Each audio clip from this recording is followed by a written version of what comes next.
What does it take to get somebody with a visual impairment to be truly independent and not reliant on other people? That's exactly what Lorenzo Haile asked himself as he was going through his PhD program. Now, what ended up happening after he asked himself that question and gathered the people around him who could see his vision in supporting people with visual impairments to be more independent is they have created an AI assisted app that is so low cost and seems so cool. We're going to dive into the EMVI app today and hear a little bit more about Lorenzo's story as well as Haile's story, and hear how their expertise in working with people with visual impairments has helped to shape not only this app, but where we are going as far as independent movement for people with visual impairments in the future. You definitely don't want to miss this conversation. Now, they will be at the International O&M Online Symposium, and if you have any questions about that, or if you have any interest in the app, the links are down below. Just in case you don't know who I am, I'm Cassie Maloney. I've been an orientation and mobility specialist for 17 years or so now. I'm also the founder of this incredible organization, and we provide 21st century teaching techniques to you guys to help you increase the independence of your learners with visual impairments without you burning out. I'm going to share a little bit more about Lorenzo and Haile in the actual episode, so let's get to that. Welcome, Lorenzo and Haile from EMVI. You guys have developed a really cool app that I'm really excited to get to learn about and get to know a little bit about you guys. Before we even begin, I would love for you guys to introduce yourselves to our audience. Lorenzo, we will start with you. Hi, Cassie. Thank you for introducing myself. So I'm Lorenzo. I living in Bruges in Belgium, and I have a background in occupational therapy and a PhD in quality of life for people with a visual impairment. So my whole work experience is into the target group of people with a visual impairment. But we will dive a little bit deeper into that later on the podcast. So that's a short introduction of myself. And my name is Haile. I'm an occupational therapist. I'm working since October at EMVI, and I've known Lorenzo for more than 2 years. He was a mentor on my internship that I did with Licht en Lied. It's an organization that helps people with vision impairments. And so, yeah, through that, I enrolled in the EMVI company. And right now, I work at EMVI. Nice. So it's interesting that you guys developed this app that is helping people with visual impairments, and you both have a background of working with people with visual impairments. Lorenzo, tell me about your PhD. What got you into that? Indeed. I did my PhD in Amsterdam in the Netherlands. It was just a lucky shot. It was a lot of coincidence. I started my PhD with the topic to make a measurement for people with a visual impairment.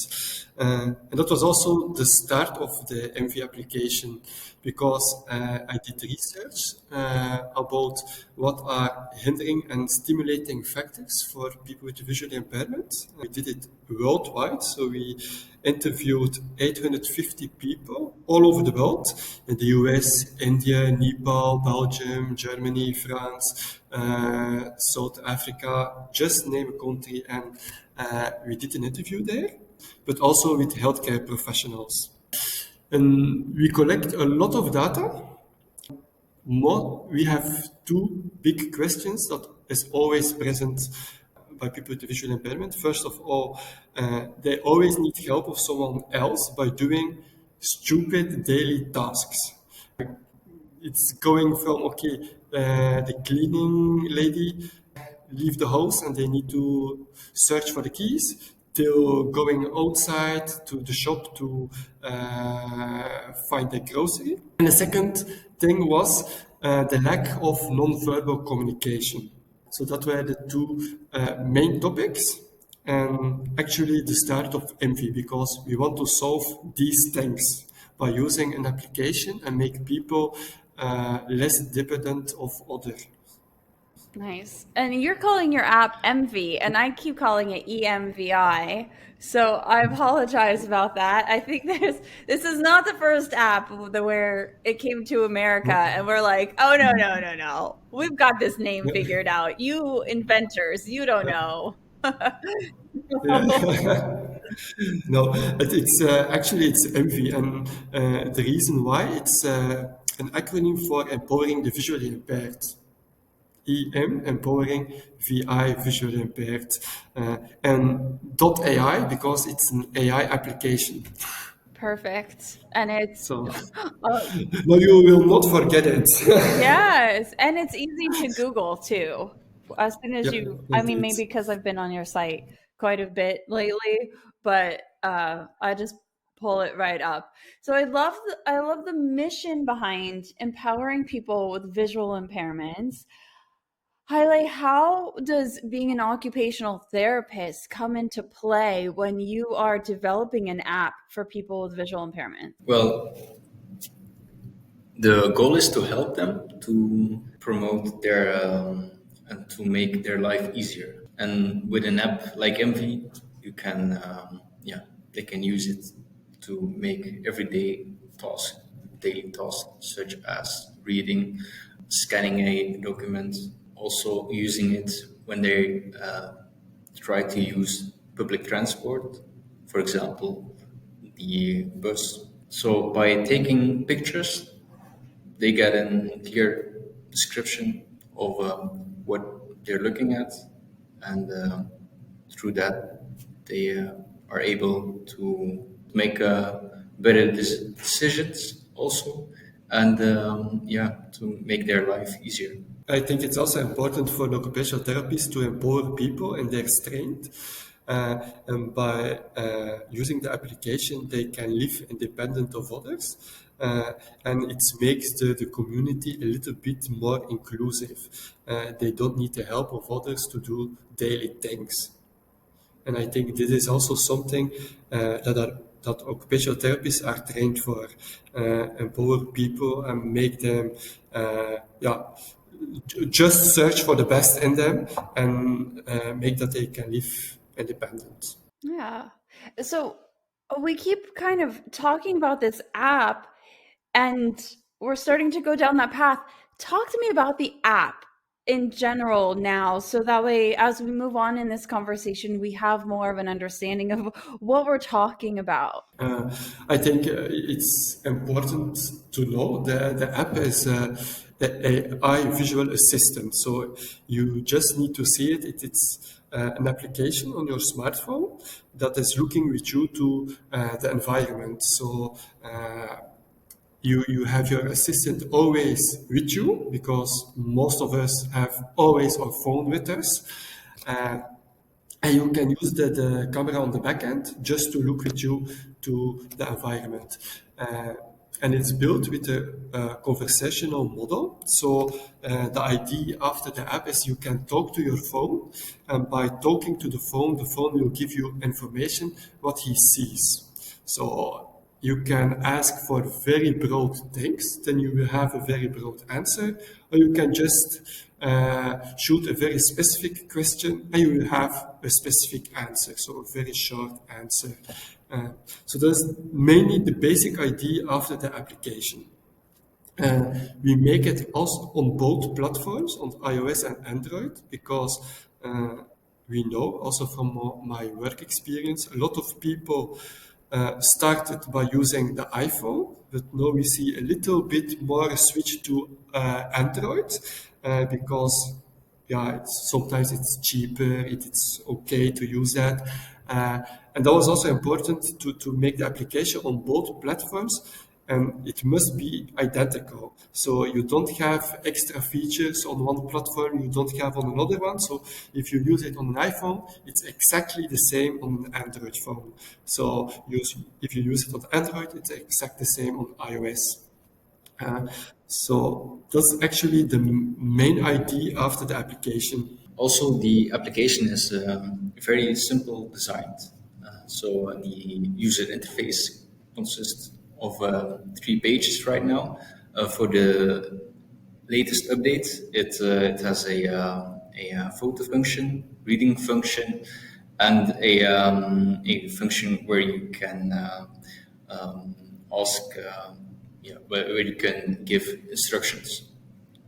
So basically, they just tap on the button, and in 3 seconds, there will be a picture taken.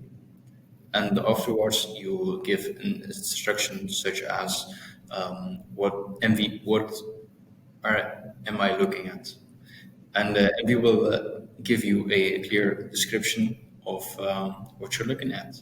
And after you know what you're looking at, you can ask more specific questions. This leads me to many more questions, but I'll start with what is the price? What is the price of the EMVI app? Yeah, the EMVI app is sold in the App Store for €5 in a month, so it's with a monthly subscription. The reason why is because you can only use the application when your smartphone has also internet access, 5G or Wi-Fi. And each time you take a picture, the picture is sent to a server, and the server is giving an answer back. So every time you use it, there is a certain cost we need to pay for it. So that's the reason why we need to work with the monthly subscription. But the monthly subscription is independent of how much pictures you take. So if you take 100 pictures, it's $5 in a month. If you take 20,000 pictures, it's the same. Yeah. It's also important to mention that people get a free trial of 2 weeks to test the EMVI app. You know, of all the subscriptions that we have in our lives, $5 a month seems like nothing, given that you can take this to the grocery store and have it tell you exactly what you're looking at. It seems like it's so versatile. Like, Haile, I'm looking behind you, and you have your vertical banners up where it says, it kind of gives a little pictograph, of all the things that the app Exactly. does. Oh, and you moved it, so there's even more. I was only seeing Yes. two columns. There's Yeah. a bunch of I'm looking different. at like 12 different things at least just from this, between translating and product information and scene description and art description, color identification, finding items, product recognition. There's so many different things that it can do. What has been one of the best use cases that you guys have come across as you were developing and now have this app out in the world?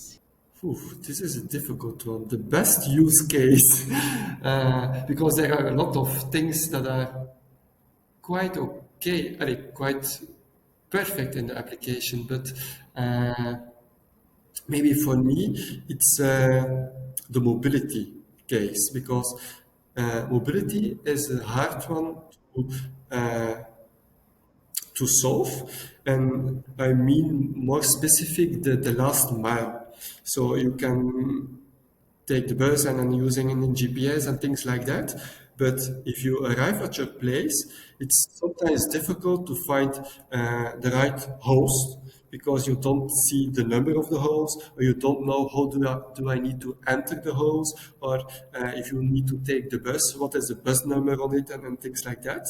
And that is actually for me one of the best things in the application, because you can take a picture and just ask what is host number, or can you guide me to number 13, or how can I enter this building, and then the application will give you an answer. Okay, you can enter this building by walking straight on. There are 3 stairs, and then on your left side you will have a door, for example. So that kind of information is actually very important if you want to move yourself. And of course you use it in combination with your white cane to navigate and things like that. But also, it's typical in Belgium, if you come in a station and you leave the station, there is a big square With on the total on the left side you have the bus stops, on the right side you have the parking, but okay, it's too big to handle, so you don't know how can I navigate on this big place, how can I move, then you can just take a picture and ask, okay, I want to go to the bus stops, and then the app can say, okay, the bus stops are on your left side, in 50 meters of you, you will have tactile pavement you can follow to the bus stop. So this kind of information the application will give. If you have lucky, if it is there, the tactile pavement. If not, you will just say on your left side in 100 meters you have the bus stops, and then you have an idea of navigating to the bus. So for me, that is the best one. So I don't know what it is for Haile, but Well, me myself, I'm very artistic, and EMVI is very good at describing colors, materials, and emotions also. And so with these features, you can basically describe artwork in a museum. For example, when you take a picture of famous artwork, EMVI will recognize the artist, and he will give you a clearly very good description of what you're seeing, what the vibes are that the artwork is sending, and so that's very fun to use. Actually, I find that very interesting. I can see you at art galleries putting up this app. Uh-huh. And and so the most interesting part is that we are the data. We don't save the data, so we don't save it, and we don't share it with third parties. So the pictures that are taken, they are just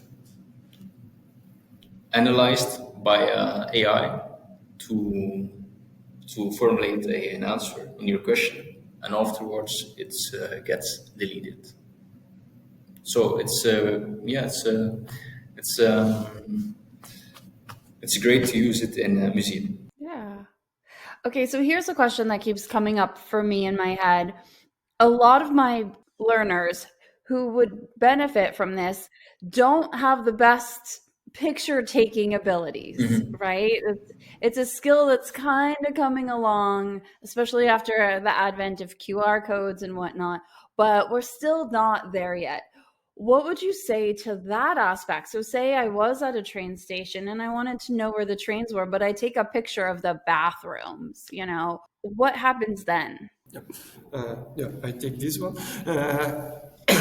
It's a good question because we think a lot about that item.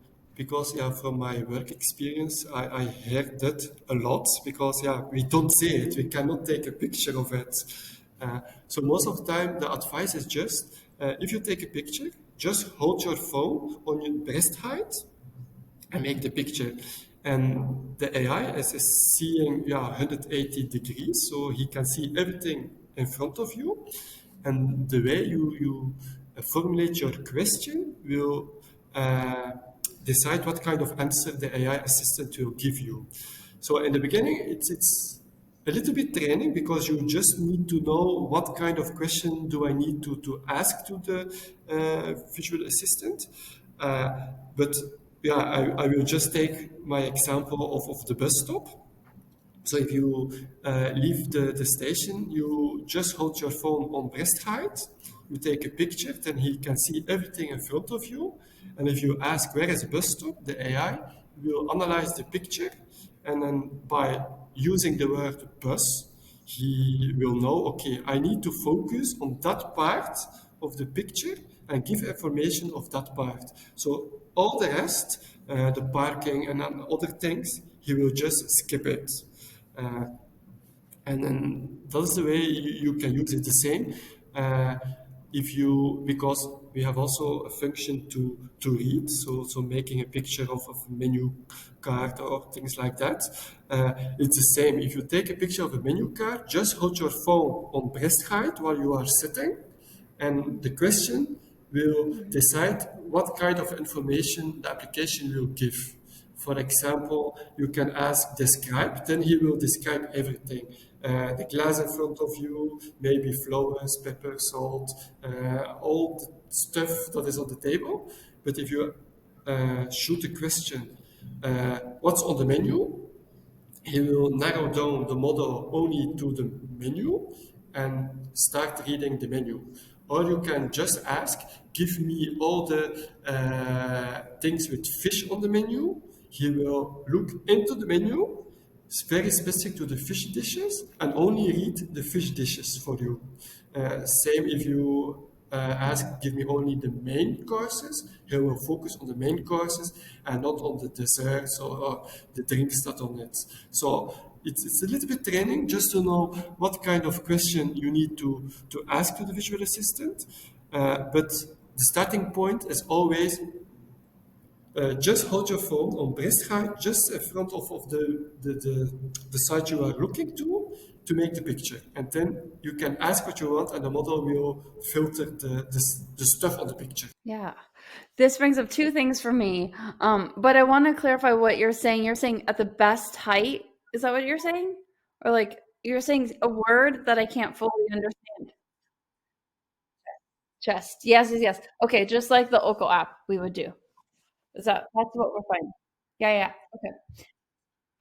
And another thing that I'm realizing, just as a teacher, right, and as a parent, is that one of the skills that we're going to need as people moving forward is how to prompt AI, because the prompt that you give will determine the answer that you get. And this is just another example of that. It's a skill that we're all learning. I'm sure you guys have really had conversations about this, but I've had a lot of conversations about, oh, this is how I used it, and these are the prompts I gave, instead of just like a point blank, like one sentence. We're finding that the more detail you can get, and I'm finding myself in more and more conversations where I'm learning from other people how they are prompting. And so as you guys are developing this and teaching about it all around the world, I'm sure that you guys are starting to understand the best kind of prompts for your AI and how and where the bridge is, between the consumer usage and the AI's capabilities, because AI is so vast, and it seems like you've really tapped into something really interesting. And the fact that you already have it on the market is incredible. You guys have had to have this idea like years ago in order for it to already be a functioning app. So way to go to each of you guys and everybody behind the scenes, because I'm sure it was just like some wild idea. But what differentiates this app versus all of the other apps like Seeing AI or Be My Eyes or things of that nature that might be free or have different features? Yeah, what has differentiated us from other applications? First of all, maybe it's also interesting to say here, the vision by making the application, the EMVI application, was how can we bring a lot of things together in one application? Because I saw most of the people, they have a lot of aids with them. If they go outside, they have a daisy player, they have a white cane, a color detection tool, and just name it. There are a lot of tools, so we want to bring them all together in one. And next to that, it must be also very easy to use. So in the EMVI application, you don't need to select a menu before you want to do something. So it's always starting off a picture. Doesn't matter what you want to do. If you want to take a picture of a painting, or you want to know where is a bus, or you want to know how much money is on the table, you just make the picture and you start with your questions. I know in some other applications you need to select first an item, then you can start and go on. Next to that, I mentioned it already. It's a conversational model, so you can talk to your phone. So after you take one picture, you can easily ask a second question, third question, and so on. So actually, you need to have a talk with your phone. It's not just making picture, ask something, give an answer of the EMVI assistant, but you can ask a second, third, and so on. For example, what Haley said about art, you can make a picture of a painting, the EMVI application will tell you something, and after that, you can ask a second question. For example, can you describe me the house and the background of the painting more exactly? Or, okay, it's a painting of Picasso. Can you give me a little bit information about Picasso? So more a Google-oriented question, and then he will look for that kind of information. So you can communicate by using your phone. So that's the second thing. We are a little bit different with others.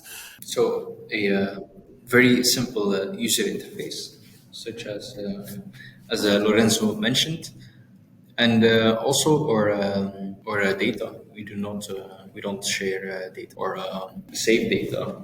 So that's something that's important also, because people use this to take pictures of some important documents that shouldn't be shared actually. So This has nothing to do with the consumer aspect of it, but as you guys are talking about this really interesting app, I'm so curious about the development process. How was that? Was it difficult to get it off the ground? Like, how did you even think about something like this? How do you go from like studying people with visual impairments to like, let's make an AI app and it's going to do all of this? And by the way, I can do that. I know how to do that. Like, what was that like? It was not easy because I don't have a background in IT. Haile doesn't it at all. So we are both more social oriented. We are more on the side of the patients, the clients. But actually, it takes us 18 months to come to the EMVI application like it is now. So it's the starting point was the most difficult part because we start from my PhD, we have an idea, we have problems, we solve problems, and we want to give an answer on that kind of problems. So we talk a lot from how can we transform that to something that is helpful for people. And yeah, from the beginning, we have also the idea it may not to be expensive. So everyone who wants to use it must have the ability to pay for it. So that already skip some possibilities, like smart glass was not one of the possibilities. Extra hardware device was not one of the things we are looking for. So the only thing that we have was the phone. So the only thing we can do was developing an application. And then it was searching for how can we make the application, because you have open source models, you have ChatGPT, you have Gemini and things like that. So you don't need to find or to develop the same thing that is already available. So we combine all that kind of stuff, the ChatGPT with existing models that already exist, with building own models to come to the EMVI application. And the hard part was how can we add emotion into things, because you want not to speak to robots and just have a flat answer back. But if you ask to describe a picture, you want also an answer. It's dark outside, they look happy, one person is interested, the other not, and things like that. So that was a very, very difficult step to take. But I think we did it quite okay. I think it can improve more. But I think also a lot of improvement needs time, because AI is still in developing, and then we don't know where will it stops. Uh, we don't know where will the EMVI application stops because we are also still busy with developing a lot of new features. I think if we will have this conversation again next year, I think there will be two banners after Haile to showcase everything we can do. We have a lot of ideas in our mind that we will work on. So yeah, we are not ready. That is absolutely incredible. I love the fact that you were able to go from like an educational model to an IT aspect. And you're right, everybody uses their phone. Like I don't even use monoculars with my students anymore because my teenagers are not going to wear a monocular around their neck. You know what they have? They have their phone in their pocket and they will use their phone to do everything. And then with their phone, just a magnifier monocular aspect, they can then use it for different like lenses, right? 2x, 5x, or long or larger, depending upon what they need. It's more versatile and it's already with them. And then I don't have to like ask them or chase them down for anything or buy them anything else. Because as you know, with such a small demographic, in order to be profitable, a lot of products have to charge like $5,000+ and people with visual impairments are 80% under or unemployed, which is staggering when you're trying to build something, because no matter what, you have to make it fiscally sustainable or else it goes out of commission. And we've seen that happen in the blindness community over and over again, where even the best of intentions go bankrupt because they can't afford to keep it going. So for you guys, I know you mentioned that everybody who joins the O&M symposium will get EMVI for free. Talk to me a little bit more about that, because I think that's really very generous of you guys to even offer. And I want to make sure that people who are joining the symposium know, but I also want to make sure that like we're able to differentiate that, because we're going to be putting this video on YouTube, which isn't just going to be closed to our participants. Yeah, I will give you a short answer on that because we ask money for the application, but that doesn't mean we are a money-driven company, because we do it because we want to have an impact. We want to help people with visual impairment. The only reason why we ask monthly subscription is just because we want to run the application and help so much people as possible. For that, I didn't mention it in the questions, but we start also the application with visually impaired to have input of them to make the app better, to make it user friendly, to make that it gives the right answers on the right moments. So we talk already about prompting and things like that. So we check that all with our users. And we want also to have a lot of feedback of professionals. So then I come to the question, because if we can provide it to a lot of O&M instructors, we hope they can give us information about how can we make the application more better in using the orientation and mobility skills of the patients, the clients they are just guiding. So we hope to have, after the symposium, a lot of feedback of everyone to make the application better. So we love to have a lot of negative feedback, because that's the thing we can build on. So And positive ones also. Highlight's like, excuse me, my ego here too, okay? No. that's actually the reason why we want to give the application to everyone who joined the symposium, so they can just use it for 1 year for free in their daily practice. That's an incredible gift, you guys. Um, I want to thank you for our community. I want to thank you for that, because, as you know, I think we talked a little bit before we signed the contract and had you guys come on, and that we typically only have presentations that are strategy based. because we get a lot of vendors who just want to use the platform to share their product, and then we have to ask and figure that out. And I just think that it's really generous of you guys to allow our community to be part of this, to help you grow it from the ground up, and hopefully they will give you both positive highlight and negative feedback.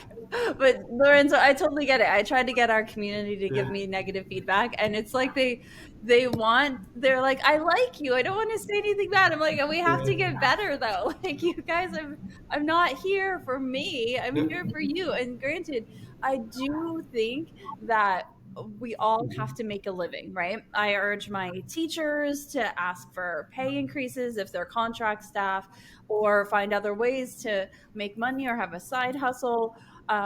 I'm not shy about the fact that, like, this company pays for my bills and it pays for my retirement, and we have to charge in order for that to happen. And for you guys as well, because I heard some of that like, we don't do it for the money conversation.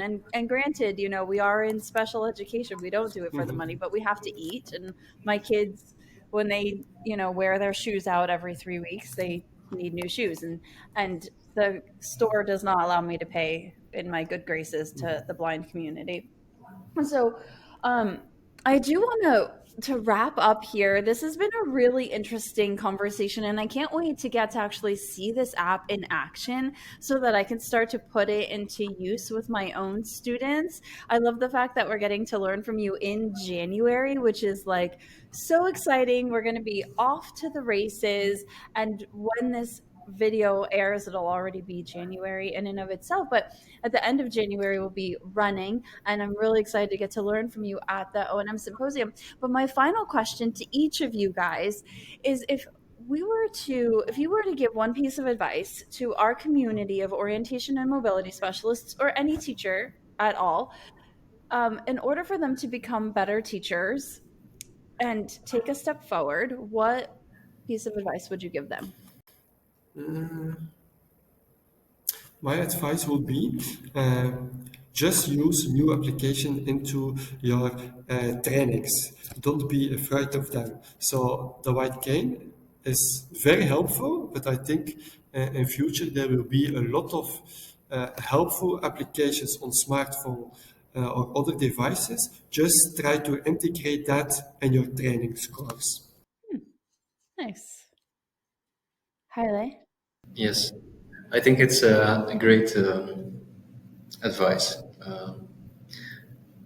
because mine would also be to experiment with new and innovative applications and assistive devices that could enhance their life and make it better. And maybe just something else is an application will not replace the instructor. So I think there is work enough to do. The application will just make your life easier. So don't afraid of the mobile application, because this is just the beginning of a new revolution, I think. In the next years, there will be a lot of application technologies, things that are helpful. Just try to integrate them and then use it in a friendly way. I love that. I completely agree. Like, there's a concept of chasing pennies, right? Of thinking that every new shiny thing is going to solve all of your problems. And then there's just also leaning into innovation and not being afraid to fail, and not being afraid to say, "Hey, student, I don't know how to use this application, but I heard about it. Do you want to try it out together?" And allowing ourselves as teachers to show up not already having all of the answers. Because when we lean into innovation and we try new apps and we figure out what works for us in our lives and also in the lives of our learners, we can have all those tools in our tool belt, but we don't have to be perfect at them from the jump.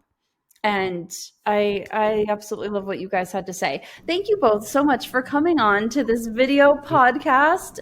And I can't wait to get to learn from you more at the symposium this year. Okay, I love to enjoy you at the symposium. So see you back in Yeah, 1 month, I think. absolutely. It was a pleasure. Thank you for having us. See, I told you that they were incredible. Thanks so much for taking the time to listen to this incredible episode. If you are joining the O&M Symposium, we will have more information about how you can get the EMVI app for a 1-year subscription absolutely free. We will be asking that you provide some feedback to them so that they can make it a little bit better. And yes, even the negative feedback is good feedback. And if not, don't worry, there is a 2-week free trial. We've put the link below if you are interested in the EMVI app. If you want to join the O&M Online Symposium, all that stuff is down below in the description for you. And as always, if you enjoyed this video, please like it, subscribe, so that way we can give you even more content like this, more interviews, more inspirational and information coming up. And I hope that you can take this information and use it to help you take a step forward.